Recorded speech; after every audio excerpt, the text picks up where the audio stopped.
Assalamualaikum warahmatullahi wabarakatuh. Akibat meninggalkan sholat 5 waktu. Di dalam kubur kelak, bagi mereka yang meninggalkan sholat 5 waktu, akan muncul seekor ular yang bernama Sujau Akrala.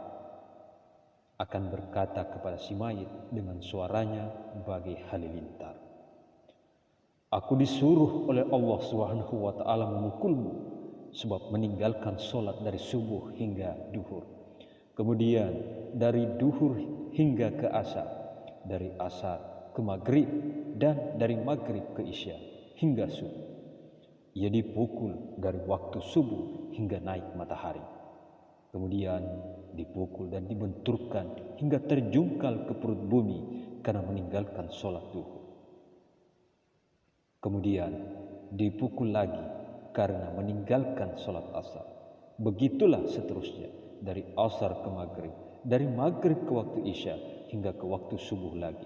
Demikianlah seterusnya siksaan Allah Subhanahu wa Ta'ala yang dilaksanakan oleh Sajaul Ukra hingga hari kiamat.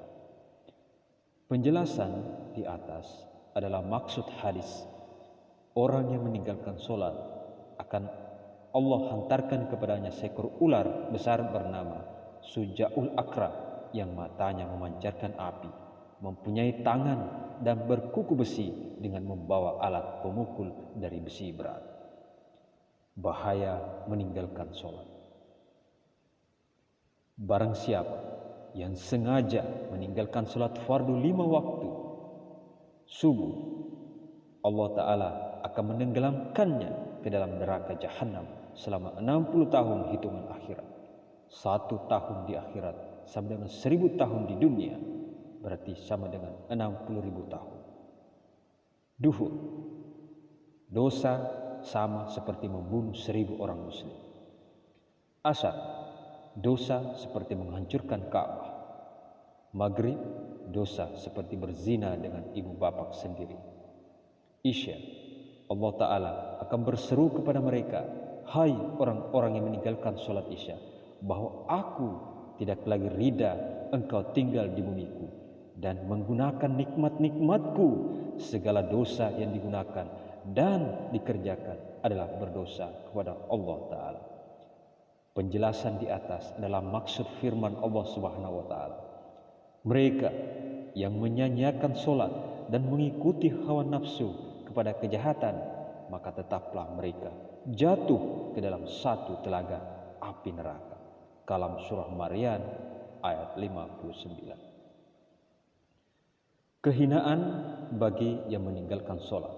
Ketika di dunia, Allah Subhanahu wa Ta'ala menghilangkan berkat dari usaha dan rezekinya.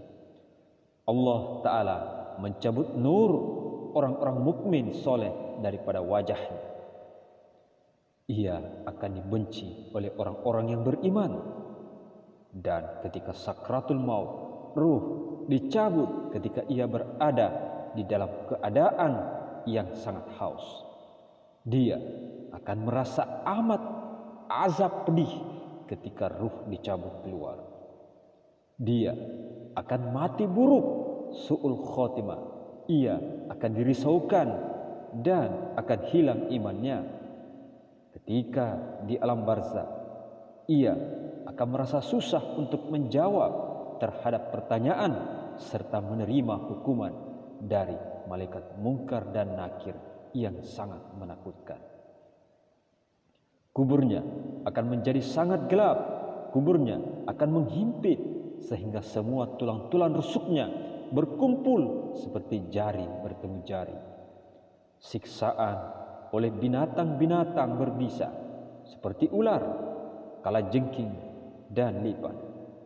Malaikat Jibril alaihissalam telah menemui Nabi Muhammad sallallahu alaihi wasallam dan berkata, "Ya Muhammad, tidaklah diterima bagi orang yang meninggalkan sholat, yaitu puasanya, sedekahnya, zakatnya, hajinya, dan amal baiknya.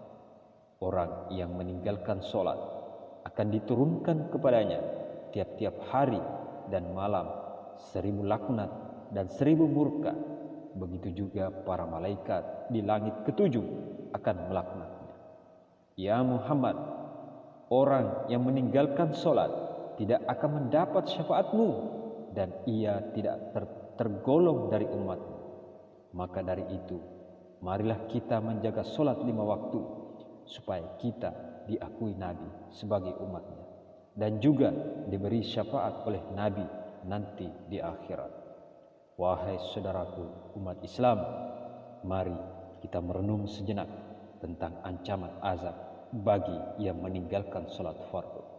Apa guna kita hidup di dunia sekalipun berlimpah harta jika kita termasuk golongan orang-orang yang meninggalkan sholat? Maka merugilah kita, sebab dunia ini hanya sementara sedangkan akhirat selamanya. Ancaman Allah Ta'ala terhadap orang-orang yang meninggalkan sholat bukan sekedar gertakan belaka.